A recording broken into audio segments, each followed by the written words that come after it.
Il y a eu des nouvelles encourageantes récemment. Une étude a été publiée dans The Lancet et vous avez peut-être remarqué qu'on a accompli des progrès dans la réduction de la mortalité maternelle et la mortalité à la naissance et la mortalité chez les enfants. Je crois que nous avons des raisons d'être fiers parce que c'est le Fonds mondial qui a apporté sa contribution au projet et qui a ainsi protégé des milliers, des millions de femmes et d'enfants contre l'infection du paludisme, la transmission du VIH entre la mère et les enfants et les traitements contre le VIH et la tuberculose. Dans le Fonds mondial, on a aussi adopté une stratégie innovante sur l'égalité des sexes. Dans le cadre de cette stratégie, nous soutenons une série d'interventions structurelles afin d'améliorer l'égalité entre les sexes, afin d'augmenter la participation des femmes dans le processus de prise de décision et protéger les femmes contre la violence conjugale. Dans le même temps, tout le monde sait qu'il y a encore énormément à faire. Mais il faut se demander si nous allons pouvoir joindre le geste à la parole. Parce qu'il faudra être extrêmement courageux. Il faudra d'une part affecter des ressources supplémentaires à la santé maternelle et à la santé des enfants. C'est un sujet dont j'ai parlé au Premier ministre, M. Harper, cet après-midi. Il ne s'agit pas de redistribuer les ressources et de les prendre à partir d'autres domaines sous-financés de la santé pour les affecter à la santé des mères et des enfants. Mais il faudrait prévoir une démarche complète en prévoyant du financement non seulement pour la planification familiale et les avortements sans danger, plutôt que une approche où on oublie d'inclure tous les aspects concernant la santé reproductive et la santé sexuelle. La lutte contre le VIH a montré au reste du monde que la façon dont on subordonne les femmes et on leur refuse des services de reproduction complets a un effet directement sur leur santé. Les mesures prises pour la santé des enfants et des mères doivent comprendre le respect des droits des femmes, y compris leur droit à la reproduction. Le Fonds mondial est prêt et souhaite continuer à jouer un rôle important dans la santé des enfants et des mères. Si des ressources complémentaires sont affectées, nous pourrions assumer des responsabilités accrues comme la création d'un centre de santé maternelle, comme on l'a suggéré dans un des éditoriaux du Globe and Mail récemment. La seconde priorité et le second défi consiste à arrêter de présenter les traitements contre le VIH et la lutte contre le VIH comme deux phénomènes antagonistes. Les deux doivent avancer en parallèle. Et pendant que je me préparais à ce discours, j'ai relu le discours que j'avais prononcé à la conférence internationale contre le sida à Mexico il y a 2 ans. J'avais célébré tous les progrès qui avaient été accomplis dans l'accès au traitement et je suis ravie de dire que nous avons fait encore plus de progrès depuis. À cette époque, il y avait 3 millions de personnes qui pouvaient avoir accès à un traitement. 2 ans plus tard, on est passé à 5 millions. Avec des ressources complémentaires, nous pouvons continuer à accroître le traitement et ultimement offrir un traitement à tous ceux qui en ont besoin. Comme je l'ai dit à Mexico, il faut accroître radicalement les efforts de prévention et c'est ce qui avait dominé la conférence sur le sida. Au bout du compte, heureusement, nous étions éloignés de ce débat inutile entre la prévention et le traitement, ce qui nous a beaucoup lié les mains par le passé. Hélas, peut-être que ça avait été prématuré de déclarer ceci, parce que je me rends compte que c'est un domaine dans lequel nous avons régressé. Il y en a même qui ont dit récemment que le Fonds mondial et que d'autres organismes de financement dépensent beaucoup trop d'argent en traitement.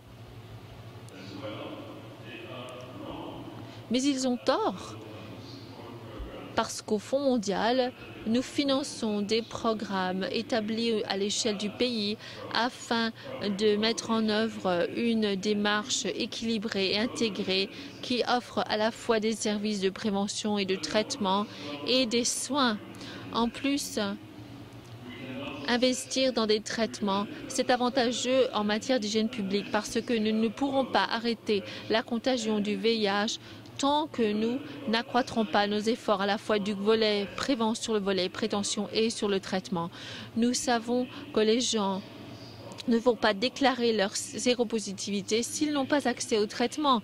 Et nous avons des preuves qu'il y a des gens qui, sans espoir de traitement, joueront un rôle dans la transmission.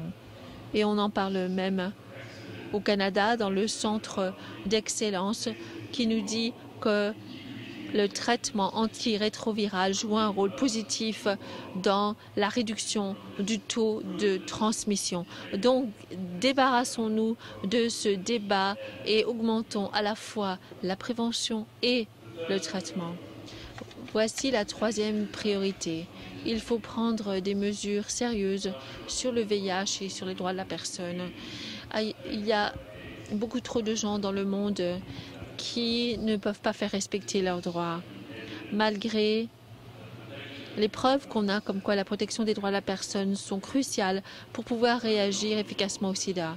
Au début, il y a des gens comme Jonathan Mann qui ont présenté avec beaucoup de poids l'argument comme quoi les interventions de santé publique ne peuvent être qu'efficaces que si les gens sont informés, habilités et peuvent participer aux décisions qui concernent leur santé.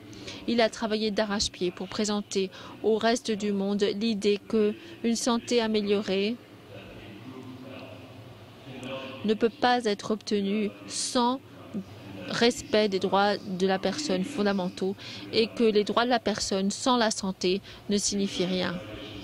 Les violations des droits de la personne continuent d'arriver malgré le fait que les gouvernements, tous les membres des Nations Unies ont signé en 2006 la déclaration politique sur le VIH-Sida et ont promis d'intensifier leurs efforts afin d'offrir à tous des droits fondamentaux de la personne, y compris ceux qui vivent avec le VIH et ceux qui sont vulnérables.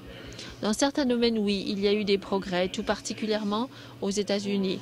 Et plus récemment, en Chine, on a levé des restrictions sur l'acceptation de personnes atteintes du VIH. Je crois que nous devons célébrer ce genre de décision. J'ai entendu qu'il y en a qui ont assisté à une discussion aujourd'hui sur les questions d'immigration au Canada. Et je me souviens très bien de la discussion qu'on a eue en 2006 à la conférence internationale sur le sida. On m'a dit qu'il y avait eu de gros progrès dans ce domaine.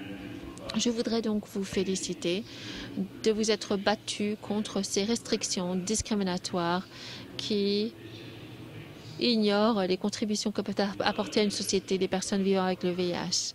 Hélas, dans d'autres domaines des droits de la personne, très peu de progrès ont été accomplis. Voici quelques exemples. Le mois dernier, j'étais au Malawi avec le directeur exécutif de UNAIDS, M. Michel Sidibé. 2 jours auparavant, 2 hommes avaient été condamnés à 14 ans de prison pour des pratiques indécentes entre hommes. Nous en avons parlé avec le président, M. Mutharika. Lui, il nous a répondu que cela avait provoqué un débat au Malawi.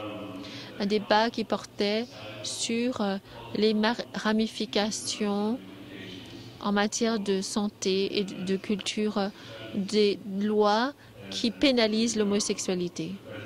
Vous savez peut-être que depuis, le président a accordé un pardon à ce couple emprisonné. Ça, c'est une bonne nouvelle, j'en suis ravie.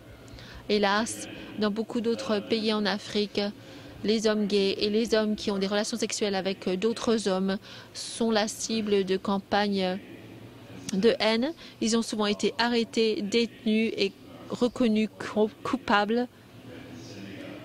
Et j'ai rencontré un homme au Sénégal